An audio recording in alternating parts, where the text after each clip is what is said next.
இப்போவுமே கடைகளில் போய் ஜூஸ் குடிக்கிறது அவ்வளவு சுகாதாரம் இல்லை. அதுவும் போக தர்பூசணியில் நீங்கள் பார்த்துருப்பீங்க, இப்போ வந்து பெரிய நீளமான ஊசியில் டை இன்ஜெக்ட் பண்ணிடுறான். கலர் கொடுக்கக்கூடிய டை இன்ஜெக்ட் பண்ண செக்கச்சவேல்னு இருக்கும். கட் பண்ணி வச்சா செக்கச்சவேல்னு இருக்கும். எப்போவுமே தர்பூசணி அப்படி செக்கச்சவேல்னு இருக்காது. ஒரு ஒரு ஒரு ஒரு சிவப்பு கலர் இருக்கும். ஆனால் கொஞ்சம் கொஞ்சம் உடைய கொஞ்சம் அந்த வெள்ளை கலரும் மிக்ஸ் ஆகி தான் இருக்கும். செக்கச்சவேல்னு இருக்கும். அப்படின்னாலே அது டேஞ்சர்னு அர்த்தம். அது வந்து கெமிக்கல் உள்ளே போச்சுனாலே இப்போ கேஸ்ட்ரைட்டிஸ் மேலேருந்து கீழே வரைக்கும் உணவு குழாய் எல்லாத்தையும் புண்ணாக்கிரும். அதனால் அது ரொம்ப கேர்ஃபுல்லாக இருக்கணும். அந்த மாதிரி கட் பண்ணி பார்த்து அது நம்ம வாங்கவும் முடியாது. அது கொஞ்சம் பிரட்டி பார்த்தா தெரியும், ஊசி போட்ட இடங்கள் சில இடங்கள் தெரியும். அதனால் அது கொஞ்சம் பார்த்து வாங்கணும். இப்போ கட் பண்ணும்போது செக்கச்சபையல்னு இருக்குன்னா நீங்கள் நேராக திருப்பி கொண்டு போயிருங்க. அல்லது ஃபுட்டு இன்ஸ்பெக்டர் யாராவது நம்பர் இருந்தால் நீங்கள் அவங்களுக்கு கால் பண்ணி சொல்லுங்கள், இந்த கடையில் வாங்கினேன் எப்படி இருக்குன்னு சொல்லுங்கள், வந்து நடவடிக்கை எடுப்பாங்க. அதுவும் போக நீங்கள் எல்லா ஜூஸையும் போட்டு மிக்ஸ் பண்ணி கொடுக்குறான்ல, அது தர்பூசணி, வாழைப்பழம், அந்த பழம் இந்த பழம்னு எல்லாம் ஒரு மிக்சராக கொடுக்கும்போது கலரிங் ஏஜென்ட் விடுவான். நீங்கள் சொல்கிற மாதிரி பல கலரில் இருக்கும், அது கெமிக்கல்.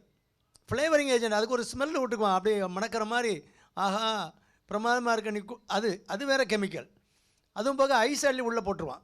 சில்லனி இருந்தால் தான் டேஸ்ட் நல்லாயிருக்கும்னு சொல்லி ஐஸ் அள்ளி போட்டுருவான். ஐஸ் எந்த தண்ணியில் பண்ணுறான்னு அவனுக்கு தெரியும். எங்கேயோ மோசமான தண்ணி, அது ஐஸான பிறகு அதில் எந்த கலரில் முதல்ல தண்ணி இருந்துன்னு எவனுக்கும் தெரியுமா? கிடையாது, வெள்ளையாக தான் இருக்கும். அதனால் இதெல்லாம் நீங்கள் வெளியில் ஜூஸ் குடிக்கும்போது டேஞ்சர்.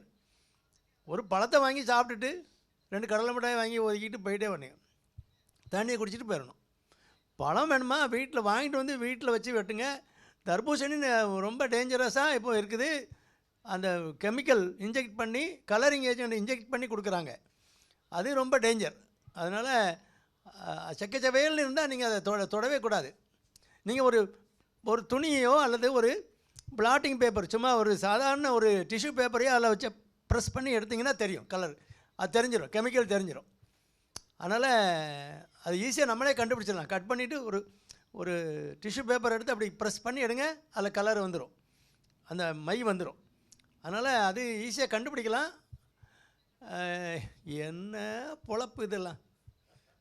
அந்த கலர் வந்தவுடனே இவருக்கு வியாபாரம் போயிடப்போதாக்கும், வியாபாரம் வந்துடுதாக்கும். அது மனிதனை பற்றி நினைக்காமல், மனிதாபிமானம் இல்லாமல் வியாபாரம் பண்ணுறாங்க. பழங்களுங்கிறது எவ்வளவு தேவையானது, அத்தியாவசியமானது, எல்லாருக்கும் தேவையானது, குழந்தைகளுக்கு கூட கொடுப்போம். அப்போ இந்த மாதிரிலாம் பண்ணுறமேங்கிற அந்த இதெல்லாம் சமுதாயத்தில் ஒரு சிலருக்கு இல்லாமல் இருக்குது. அதனால் வெளியில் எங்கேயும் குடிக்காதீங்க, அவ்வளோ பாதுகாப்பு இல்லை, நல்லதும் இல்லை. நான் சொன்னது கலரிங் ஏஜென்ட்டு, ஃப்ளேவரிங் ஏஜென்ட்டு, இதெல்லாம் கெமிக்கல் போடுறானுங்க. சீனி அள்ளி உள்ளே போட்டுருவான், அப்புறம் ஐஸையும் அள்ளி உள்ளே போட்டுருவான், எல்லாம் டேஞ்சர்.